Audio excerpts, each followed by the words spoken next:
नमस्कार दोस्तों, मैं मैकेनिकल ट्रेनर प्रशांत आपका स्वागत करता हूं हमारे मैकेनिकल लैब में और हमारे यूट्यूब चैनल में। तो दोस्तों, आज का मैं टॉपिक लेकर आया हूं आप लोगों के लिए, जो डिफ्रॉस्ट टाइमर होता है। डिफ्रॉस्ट टाइमर यूज किस में होता है? जो हमारा फ्रिज होते हैं, फ्रिज में क्या है, जब ज्यादा कूलिंग हो जाती है तो उसमें एक हीटिंग मोड होता है। मीन्स कि हमारा जो डबल डोर फ्रिज होता है उसमें जो कूलिंग कॉइल है उसी के लिए उसमें क्या होता है, एक हीटर लगा हुआ होता है। उसको ऑपरेट कराने के लिए एक टाइमर लगा है, जो उसकी टाइमिंग पहले से ही फिक्स होती है, उस टाइमर पे लिखी भी होती है। जैसे कि आप देख सकते हैं स्क्रीन पे जो हमारा टाइमर दिख रहा होगा, इसमें एक टाइमिंग लिखी है जो हमारी 9 घंटा 40 मिनट की होती है और 12 मिनट की होती है, यानी कि दो टाइमिंग है। तो इस टॉपिक पे आज हम बात करेंगे, ये कैसे काम करता है, इसको हम पहचानेंगे कैसे कि ये खराब है या सही है, और इससे होने वाले फॉल्ट क्या क्या बनते हैं। तो दोस्तों, सबसे पहले हम देखेंगे हमारा डिफ्रॉस्ट टाइमर होता है वो देखने में कैसे होते हैं। देखिए दोस्तों, स्क्रीन पे जैसे कि मैंने दिया हुआ है कि देख सकते हैं, ये हमारा टाइमर है, डिफ्रॉस्ट टाइमर। यह हमारा क्या होता है कि अलग अलग शेप में होता है। देखिए जैसे ये दिया हुआ है, ये दिया है एक।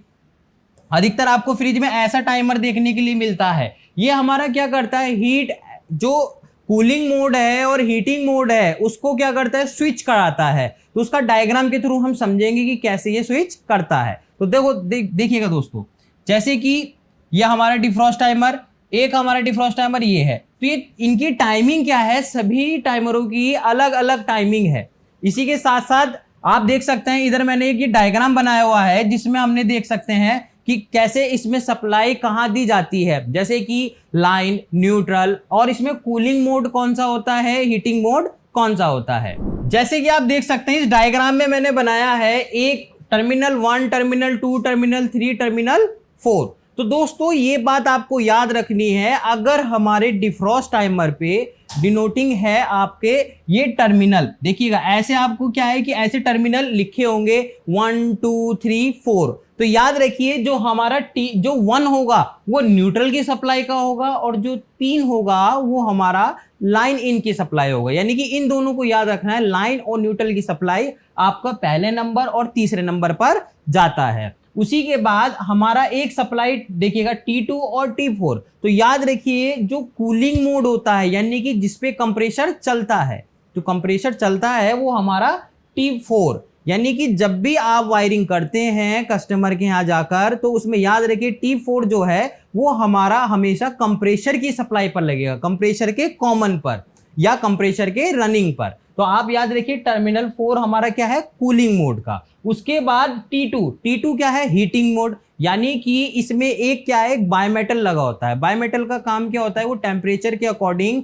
अपने सप्लाई को क्या करता है, ऑन ऑफ करता है। तो इसकी भी हमने पूरी वीडियो बनाई हुई है जो हमारे यूट्यूब चैनल पर है। उसी के साथ साथ हम बात करते हैं हीटिंग मोड। हीटिंग मोड क्या काम करता है? हीटिंग मोड का काम है, जब बर्फ ज्यादा जम जाती है फ्रिज में जब ज्यादा आइस जम जाती है तो क्या होता है कि डबल डोर में नीचे की साइड पर आपका क्या होता है, कूलिंग नहीं हो पाती। क्यों? क्योंकि जो उसमें फ्लो पैड होता है या फ्लो एरिया होता है, एयर का फ्लो जहां से जाता है, वो एयर का फ्लो क्या होता है, जाम हो जाता है ज्यादा आइस जमने से। तो दोस्तों, अगर आपके फ्रिज में ऐसी प्रॉब्लम बनती है डबल डोर में, तो आप एक बार उसके आइस देख लीजिएगा। अगर ज्यादा आइस जमा है और नीचे की साइड कूलिंग नहीं हो रहा है, तो ये फॉल्ट बन सकता है कि आपका बायोमेटल खराब हो या हीटर खराब हो। तो उसकी सप्लाई भी जो है वो कहां से जाती है, आपका हीटिंग मोड से। तो दोस्तों, इस तरीके से ये डिफ्रॉस्ट टाइमर के मोड हैं। अब इसकी टेस्टिंग कैसे करते हैं? तो टेस्टिंग करने के लिए देखिए क्या है कि इसमें कूलिंग मोड, देखिए अब फ्रिज में क्या होता है कि कूलिंग, फ्रिज नाम से यानी कि रेफ्रिजरेटर,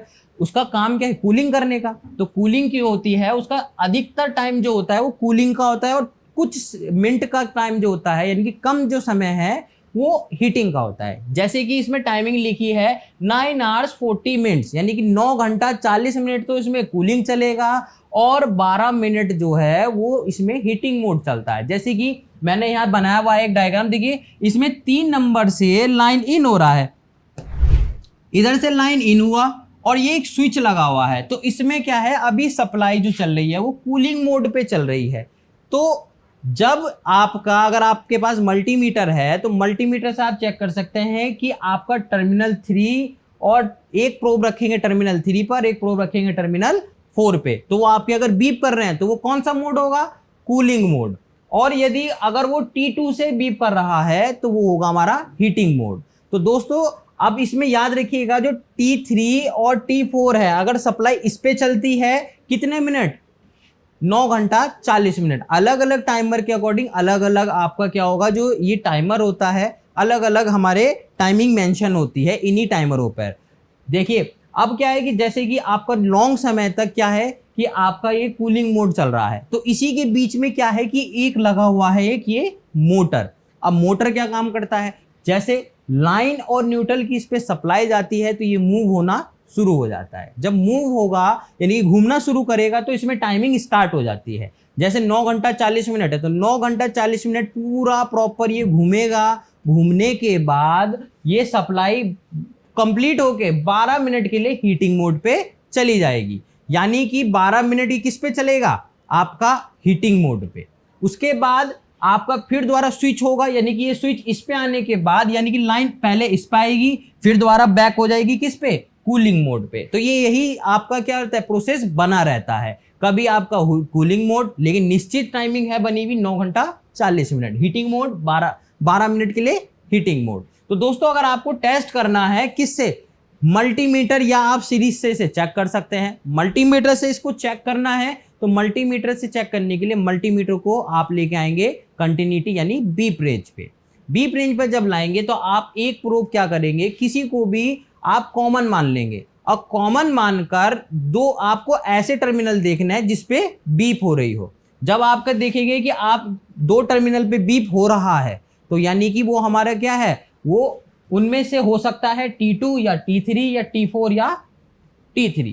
तो इन दोनों टर्मिनल में से कोई सा भी हो सकता है। तो इसको हम देखेंगे प्रैक्टिकली कि कैसे काम ये करता है। तो दोस्तों आज की वीडियो यहीं तक, नेक्स्ट वीडियो में आपको बताएंगे कि किस तरीके से इसका प्रैक्टिकल किया जाता है।